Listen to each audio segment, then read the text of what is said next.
Alrighty, welcome everyone. Today we have a huge change of scenery for our live from the Fluorescent Mineral Capital of the World live stream. As you can tell, we're not at the museum today. And one of the benefits of leaving the museum and going out is we're able to show you a little bit more than what we normally can. Because at the museum, most of the rocks are all behind glass. So it's really hard, as you saw if you watched our last live stream, to kind of get an idea of some of the mineral types and everything else. So this is actually going to be our first episode where we're branching off into discussing minerals at all. And this will be a nice introductory one about Willemite. And then at another time, we will schedule another live stream that is going to go more for the advanced collectors and more in depth. We are with Ralph and Zack Bonard today, and they have a fantastic Willemite collection. It has, I want to say, you could probably get a 64 set of Crayola crayons, and there's probably like every shade of Willemite in a box of that. It's really, really ridiculous how many there are, and I have no idea how many there are, but endless. Yeah, it's ridiculous. There's so many different colors, and that's what makes Willemite cool, because it's one of those minerals that you have it in so many forms. And they have been so awesome to invite me over and, show off and talk about Willemite and all the different types and everything else. We weren't nice. I mean, this was forced upon us. We had no option but to say okay and come on over. And we were threatened with harm, and we just gave in. So that's where we're at. Her security detail is outside and holding me hostage until we're done. But yeah, like Lauren said, there's many, many different colors and shades of Willemite, and it's kind of a number you can't really even count. Because there's blue, and then there's all these different shades of blue, and green, all these different shades of green. I'm kind of partial to the greens. As you probably see on the wall behind us, there's a lot of green, and there's all different shades of green. There's lime green and apple green and light green and puke green and military green, and and we won't touch on the puke green any further. That's kind of putrid, but it's one of my favorites. But yeah, so Willemite is our thing. Not much into I shouldn't say I'm not much into the fluorescent minerals, but I've always found Willemite interesting, especially when you're starting out. The fluorescent stuff can get expensive. Just getting a light can get expensive. So when you're starting out, it's neat to get the Willemites because they are many different colors, more than fluorescent colors, just in daylight themselves. And so that's kind of what got us started on Willemites. And from there, we just kind of branched out and started collecting all different grades and sort of levels of Willemite, as you'll see as we go on. So we've invited you guys in to see what we have. First of many tours, I guess, going to different collections and looking at different people's things. Yeah, go ahead. Well, I think it's nice because there's so many different pieces you can see, and you can almost we can literally pull them off the shelf and hold them right up to the camera if we want to and show them off so you can really see. I think one of the coolest things about Willemite is that you can, unlike a lot of the other ones, you're able to see something. So a lot of what you see with other minerals is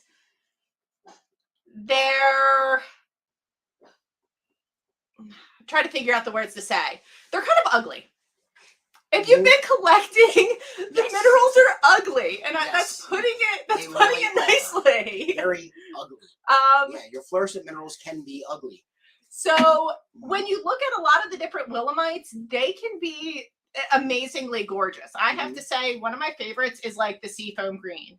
I love that. It is a gorgeous color, but then you get these gorgeous gemmy colors too, and I wouldn't even think that it's Willemite at all. I wouldn't believe it is, and I mean, it's pretty amazing. Yeah, Willemites are pretty awesome. So I know you had some questions for us, and I know you wanted to ask us how we got started in this whole thing. So Zack, I'm going to let you talk for a little bit and explain to everybody how we got started in mineral collecting. All right, I will bring it up. So years ago, Zach was much younger, obviously, and so was I, and my age is definitely showing now. But when Zach was probably, I don't know, 7 years old or something, him and I would go down to Sterling Hill on a Sunday or a Saturday, and we got really excited just going through and picking rocks off the dump and going into the fluorescent room and lighting them up and seeing all these green veins and red splotches and all that. And it was just the coolest thing. And we'd leave with a big plastic bag filled with rocks that we had no idea we were collecting, but it was just neat. So we kept doing it. And as time went on, we got pretty friendly with the people at Sterling Hill, and they would let us kind of explore around other areas besides the collecting dump, and we'd go in the back and collect other things. And over time, we met some really great people. I think the first guy we met there was Kenny Reynolds. Everybody knows Ken Reynolds, and Ken had just kind of gotten into Franklin and Sterling just like we had. We just kind of started out at the same time, and so we just started collecting together. We started picking up rocks off eBay and finding some other places around to collect stuff. And one thing that always stuck with me and Kenny was Willemites, and Zach too. We loved our Willemites. And I remember we go to a place we won't disclose right now, but we go to a place in Franklin, and we would go for hours and hours digging holes and trenches, and we'd get all excited over like a thumb-sized gem Willemite that we would pick up. In fact, one of them is laying up here somewhere. I don't know where it is, but it's up there. And we would get so excited about like these gem Willemites that we would pick up.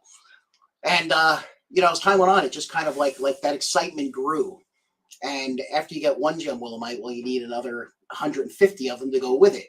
And each one has to be better than the next one, which leads to this insanity of 15-foot long shelves with, thousands of pounds of rocks on them, and how they've never fallen on top of us. I have no idea. Maybe during the podcast it will, and this will be an exciting moment in time. No, I don't want an ER trip. I'll when probably we get hear it knocked cracking, out we'll and have let a you and concussion. Zach run, and You'll I'll catch it. just push. That works. Okay. So over time, we just, myself, Zach, Ken, and there's a bunch of us who have just really latched onto these Willemites. And when you look back on some of the ones that we collected in the beginning, you look at some of them, you kind of like get embarrassed by them, throw them into buckets. They have sentimental value, but you look at something like, gee, why do we get excited over this when we have, like, Lauren, you can pick that one up right behind you with the eye in the middle of it. Right this there. one right here. Like, that's one of our more premium. Do you want to hold it up on the camera? Yeah, hold it right in front of the camera. Yeah, you can do that. There you go. And that's a beauty. And that's one that I had been after for years. And finally, a fellow collector was nice enough to allow me to put that into our collection for a certain price. And that's where it will stay. Now that's got like 3 or 4 shades of Willemite, doesn't it? Yeah, there's red, orange, yellow, green. There's all different shades in that one. That's a really awesome piece. And then 2 behind it is just as awesome. And that's what they would call a granular, or not really a shot ore, but a granular ore. No, back more against the wall, over more to the left. I really have to do the whole left. Right there, you're pointing right at it. This one? Yes. Okay, I'm not going to pull that one out. There's stuff on top of that. And that's another one, with multicolors. There's green, red, yellow, orange, and that. And pretty much like our favorite Willemites are kind of like the ones that are off to that side there, the big gem ones and all that. And these are kind of like more secondary as we go back. But, as we improve, like they all kind of like build in that section there. As time goes on, you find all these different names for Willemite too. There's all these different, I don't know how you would put it, but there's all these different local names, and one of them being shot ore.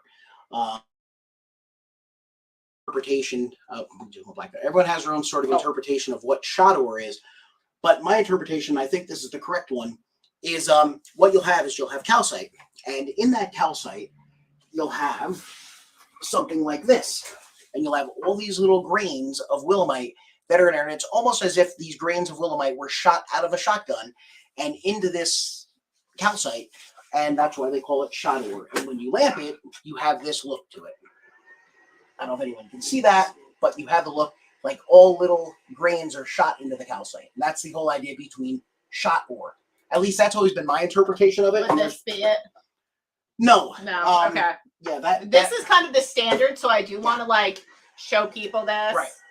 So this right here is actually, I think, probably one of the best examples for people who are novice collectors as you can see this here, of what you would see at a lot of locations. So you're seeing all these kind of spots there. And I'm going to hold it up as well to the camera here. So you can kind of see all those little reddish specks are the Willemite there. And that's in calcite, and we have the black franklinite. So this is probably stuff that you collected. First off, this is kind of entry level. You find this, you're like, this is so cool. Look at what I have. Yeah, that's more of your entry level collection Yeah. stuff. That's stuff that you'll find on the dumps now. You'll find stuff like that at Sterling. You'll find stuff like that at Franklin. And as time goes on, you'll find better stuff in the dumps. Most of what's on the wall here is not stuff that was ever collected on the dumps. Most of this stuff on the wall is stuff that was brought out by miners many years ago, and were in miners' collections. And over time, it's been passed through hands. These rocks get passed around quite a bit. There's some that have 5 or 6 little labels painted on the back. I'm not one for labeling rocks, but a lot of people do. And so some of the rocks I have up here have 5 or 6 little labels on them. A lot of mine have an FL on them, which is a really good buddy of mine, Freddie Lubers, and a lot of my great Willemites came from him, as he's a big Willemite aficionado too. Over time collections grow, and you end up with many different colors and many different breeds and species of Willemite, I guess you can call it. Some of your rarer colors will be your yellows. A Franklin yellow is pretty hard to come by, especially a good one. Your Franklin blue Willemites, and there's some controversy or discussion over whether blue Willemite is actually a thing. But that's something for the next Willemite podcast we do. And then of course your quartz or water clear Willemite, those are exceedingly rare. Your greens are more common. Your reds, those are pretty common from both Sterling and Franklin. You've got your grape Willemite, and then you have your more secondary Willemites. You have your radiating Willemites, your secondary crystallized Willemite. And again, a lot of that stuff is something more for a future podcast. We're just trying to keep this pretty simple and sort of entry level here as we go. Because I think you could really diverge on a huge tangent going into a lot of the specifics. Maybe going forward, we can get some other collectors in here. I won't say any names, but I think we all know who I'm referring to. Another huge Willemite collector who I learned almost everything from. So I'd love to get him on board here. But we'll see if we can, doctor him in here. Oops, was that a little hint? So are there, who's on? Who do we have watching? So we've had comments from John, who is one of our hosts that unfortunately due to other commitments was not able to make this episode today. We're actually streaming on a Friday because there is a board meeting we have tonight. So I made the trek up, Ralph was free, and it just worked out. And we also have Corey, and Tema is hey guys there as well. What's up? Oh, yay. All right. And we have a bunch of other viewers too. I just don't know who's viewing because it doesn't tell me. Okay. All right. Very good. But yeah, it's one of those I noticed. We do have a lot of people that aren't Franklin collectors commenting on our website. I see that on the social media and everything too when we're getting questions asked. And I think even going and keeping stuff kind of in the basics is really important because there's so much information that's out there. And I mean, I could get overwhelmed. I think we've seen in the past year, I think we've seen a real influx of new collectors, seen some people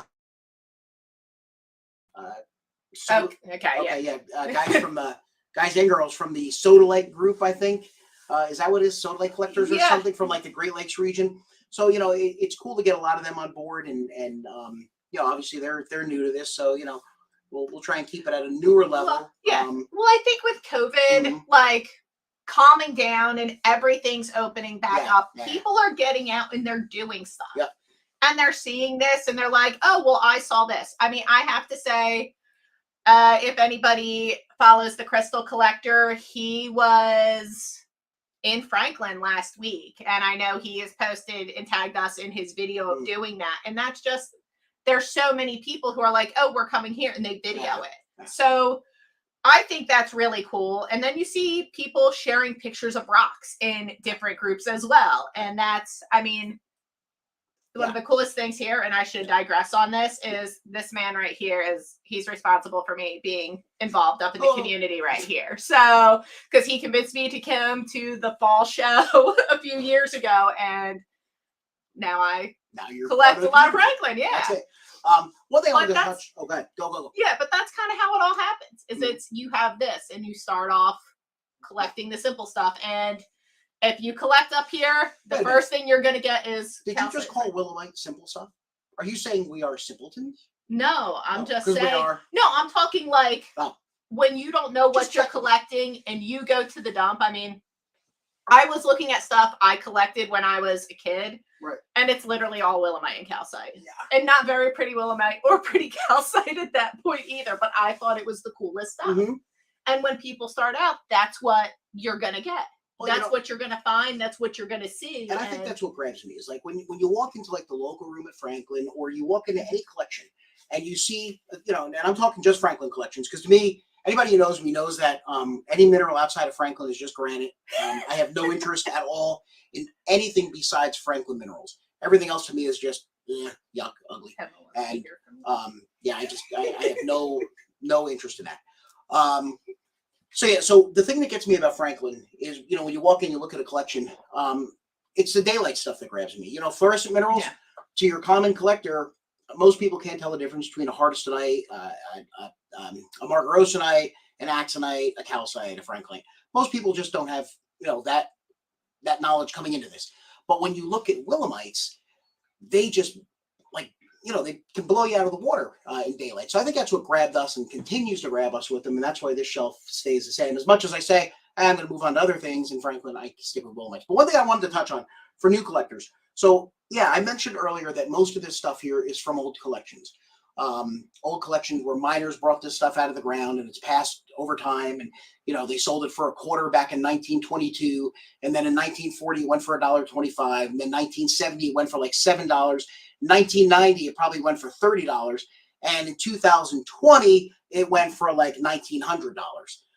But that's a totally different story for another time, because we're just all quick to just throw our money away at beautiful rocks. But one thing I want to touch on is, can you find this stuff without spending all this crazy money on rocks? And yes, you can. And it's stuff I've posted on Facebook before, and it's stuff that I've talked about before. And while I'm not known as one of the big diggers and scavengers of the mill site or the dumps or anything, one thing I've always been pretty successful with is breaking rocks and finding good stuff. And one of the things is knowing what you're looking for, and the other thing is knowing how to break rocks. Well, I'm good at knowing what I'm looking for. I'm not great at knowing how to break rocks. I leave that to Freddie usually. But this rock here, as you can see, it had like a kind of a nasty rind to the back of it. But it was something that I knew if I broke it, there might be something really good inside. It's just a granular Willemite that I busted open and found something really pretty inside. So it's one of those things where not everybody has to spend a ton of money to have really nice Franklin Willemites or anything else in their collection. But what you have to do is you have to break rocks. And I can't say this enough. And you hear enough over the years, the dumps are depleted and you're not going to find anything here. And why do we waste our time? And most of those people are the people who show up with no hammer, without a light or a source to cover up what they're doing. And they complain, but they don't break much rock. And you'll find that guys like, not even myself, but I'm going to use example again, Ken Reynolds. Ken Reynolds has a really amazing self-collected collection, and there's a reason for it. And there's other guys, John Postis, Corey Hotelin, Dr. Q-Tams. These are people who have an amazing self-collected collection because they're not afraid to break rocks, and they break hundreds of rocks in a session. You have to break rocks open. If you don't break rocks open, you're not going to find any here. So there we are. Yeah, we're back. So that's the point to what I'm trying to say here is if you don't break rocks, you're not going to find rocks. Anybody can have nice rocks in their collection, but you have to do something to get them. And you either have to spend a lot of money and buy them, or you have to get really lucky and find them on the side of the road like Phil Crabb does, or you have to break rocks. So I think the point I'm making here is break rocks. Yes. I think you have like a really good one in over there. Where? Right in the one container. That I missed right here. No, it's one of the ones that the one there. I think that really shows people what you end up seeing and what could. happens when somebody breaks rocks. Because I know this when I look, and of course this isn't exactly Willemite. I mean, this does not look good at all. You lamp it, you're not going to see much of anything. But when you take that notch, that's what it looks like on the inside. And a lot of this too, even when you scrub and everything else, isn't going to necessarily clean it up well. No. Here's a great example. So this rock here was just a dirty, ugly rind on the outside. You can see it was just a black, nasty, whatever. And all I did was I just took a chisel and I smacked it in half. And I ended up with about 10 pieces of this. Just a gorgeous green Willemite with leucophenosite. And all shot through here. Oh, yeah. And all shot through here are little bits of copper. Okay. And this is one that was just an ugly rind on the outside. But inside, it's just gorgeous. So, you know, you'll find these rocks in the dumps. You'll find these big, ugly rocks that people have passed on in the dumps for years. And if you just take your hammer and chisel and break them open, you'll find really pretty rocks. You know, and I, you know, not even touching on the money value of them, just the collectability of them. The potential is out there. So you have to find stuff. The other thing I want to touch on too is educating yourself on what you're looking for. So we haven't been in this hobby all that long compared to some people. I mean, there's some people, you know, Mr. Bostwick, I think he's on his 2nd century in this or something, or at least has a knowledge of that, maybe 1st century. And Mr. Bostwick, please don't throw anything at me later for saying that. That's a compliment, not an insult at all. But, you know, guys like Mr. Bostwick and Earl and Steve and, you know, a few others. But we, you know, Zach and I haven't been in this for a long time, but one thing we've always done is we educate ourselves in this, and we're constantly learning. And just when you think you know everything, you realize you know very little. You have to, especially with Franklin. And there's another reason why I only collect Franklin, because there's so much to learn. There's so much diversity. There's so many minerals. You don't need to learn anything else, as far as I'm concerned. And that's why everything else to me is just purely granite. But you have to educate yourself. And Zach, how many hours did we used to spend at Franklin Mineral Museum in the local room on a Saturday or Sunday? Remember when we go in there, we would just stare at rocks and just like learn and learn and learn. You have to do that. If you really want to be successful in this, you have to learn. You also have to ask questions and be willing to listen.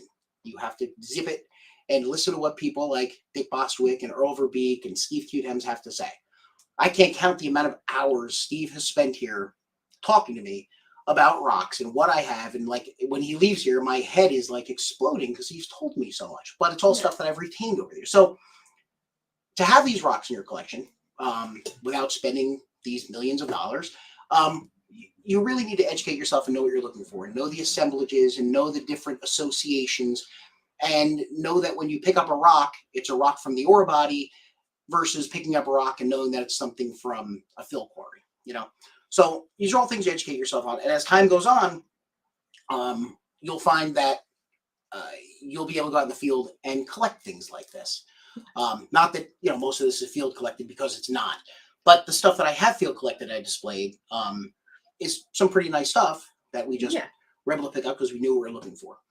But I think most people, if they self-collect, they may start out self-collecting and then they're going to do exactly what you did. They're going to improve their collection as they go through and find stuff and be like, that's better than what I have. I need to get that. Because there's just some stuff you're just not going to find ever again. That's absolutely correct. There's stuff that you just, if you want it bad enough, you just have to purchase it. And you have to be willing to lay out the money to purchase it, because some of this stuff can get very expensive, just like in any mineral hobby, you know, worldwide. I know some of that granite can be pretty expensive granite. Yeah, I mean, I usually throw it in a bucket. I don't care what it's worth, because it's just ballast to me. But so what other things did you want to touch on today, Lauren? I mean, I figure that's kind of like wrapping it up. If you want to show a few of the different colors and stuff as well. Yeah, if you want to take your camera, are we able to it off? Yeah. That camera will pop right off and you can go through and why don't we pop the camera off and you hold the camera and I'll guide on what we're looking at.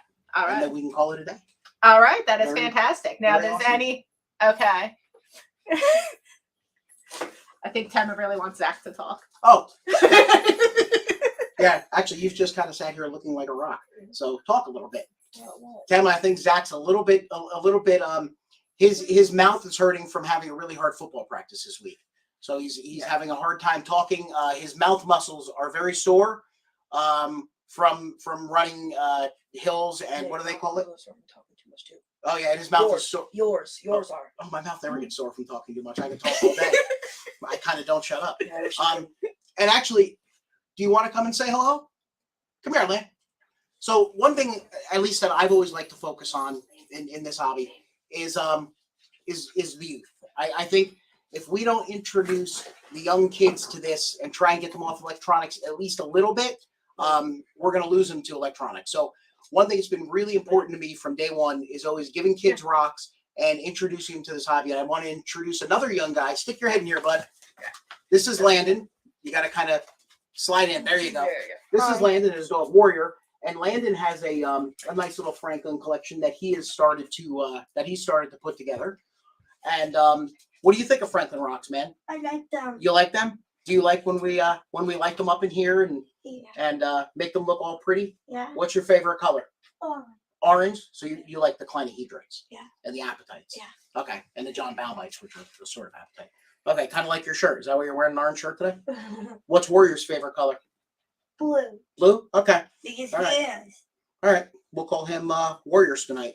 That works. So yeah, do we want to pop the camera off? And I think we can do that. yeah, we'll show And some I will highlights. just say, this kid right next to me here knows so much more about these minerals than I do. And that's awesome. Yeah, he does all right for a 14-year-old. Yeah, That's awesome. he knows about his rocks. Definitely. And fishing. And fishing. Yeah. Rocks, fishing, and football. That's it.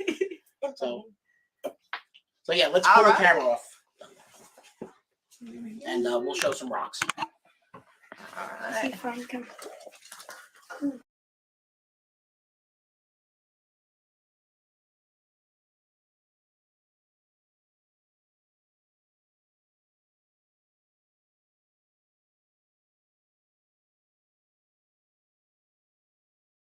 There we go. Now we're back. But we're videoing my leg. Yeah, no, we are actually on the wrong camera here. I think we lost that camera completely. Oh no. That's all. Yep. Yeah. Nope. So that is basically, I think we are out for that camera right now. Okay. Well, that was that. Yep. Okay. Well, anyway, we will have to show the rocks at a second viewing of this. We get a little more technical about Willemites. We'll save it for that, but you can get the idea with the wall behind us. Oh, wait. Wait, I wait. might be able to. Let me see if we get this. We got it. We got it. Yay. Okay, we do have our Okay. camera back there. That's All right. the only problem when we get the USB cameras going. So this is just a quick idea of what this Willemite collection looks like. These are all the many colors. Over here is mostly greens, and there's some yellows and oranges mixed in. That's probably my favorite yellow-orange right there. There's another great one back there. And there's some reds. This is one that just came in here today. But yeah, this is just a plethora of Franklin color. There's some sea foams in here, and some shot ores, and some Nysic ores, the banded ones, the Nysic ones. Those are some of my favorite ones. And then some stuff on the top shelf. And yeah, so there's some really rare ones in here, and there's some not so rare ones, but they're all pretty. And Now, I Yeah. have a few questions. So, Sure. like this color here, what is that going to be considered there? Because that So- is like, it's like a maroon Yeah, so- burgundy. that's not really your brick red. That's I don't know what you would call it. I mean, that's your classic black and red from Franklin. I mean, to me, it's just a black and red. But there's some that are called beefsteak, and there's some that are So does this mean we can have like a whole like food rock thing? oh, I we still definitely want to have a food rock we definitely episode can. where And we don't- in have fact, pictures. don't let me of all forget to that. show you the fried shrimp before you leave. The shrimp rock. The shrimp rock, yes, the shrimp rock I is have here. a huge Um, thing for collecting rocks that look like food. God. Listen, that's the last thing I need is anything that looks like food. Because if I try eating this stuff, like this one here looks like cake. Like seriously, this has always been to me like my iced cake rock. And this is one. So this is a rock that I got when I first started collecting Willemites. I got that one, and that rock made its way around. It went from Fred Luber's to myself to Ken Reynolds to Chris Lozier, and then back to me. And once it came back to me, I figured it was fate, and I had to keep it. And so it's one that'll never leave me again. But yeah, so these are, like I said, this is the collection here. Yeah. You know, I mean, there's other flats of just loaded with Willemites and stuff. All right, so Zach, here, I'll let you talk and tell them about this. Come on. So this is one that's kind of special to Zach. So explain what that is, Zach. It's a self-collected gem Willemite. And the story behind this is I went up to my dad after finding it on the surface, and I ran to him and I said, "Is that a granite?" And like his eyes popped out of his head. Yeah, so that's Zach's one of his better self-collected rocks. That was and at that's a surface find. that was a too? surface find. That is awesome. It's I funny. love it. The night he found that, me and Ken Reynolds were digging in a hole, I believe. And here's Zach going around with a convoy light, just surface collecting, looking for stuff. And he comes over to us and shows us that, and we're just like, "What?" Yeah. My so two that's Hardies another I one. found were surface finds. Were they? Yeah. I mean, I completely was like Yeah. amazed at that. So Yeah, there's some cool ones here. Like this is a self-collected one. This is just what it was just a rock with a white vein down the middle. When I split it in here, I don't know if you can see it, but all the shiny parts, there's just tiny microscopic Willemite crystals all through here. That's just a little Willemite crystal piece that we just collected over time. So yeah, so there's all different variations and kinds up here, and you know, there's radiating Willemites, and there's veins of Willemite, and there's what's that? now Yeah, I want there's to a say, yellow. So, I was gonna say probably finding Willemite in the veins and everything is the most common that you'll get. mm-hmm. Yep. I ended up. I think that's what I pick up mostly when I'm out collecting. The vein rocks, yeah. Yeah. Because they look so cool sometimes. Yeah, and there's Willemites here with other mineral associations, like there's Willemite leucophenosite, and there's Willemite. This is one of my favorites actually here. It's a Willemite. It's a blue Willemite with caswellite. So where's the blue Willemite? So that would be, yeah, we're not getting it on the camera so there. yeah, so that would be the bluish mineral Right in through here? Mm-hmm. And then the caswellite is more of the pinkish mineral. See it? Oh. So yeah, that's one of my favorites actually. Just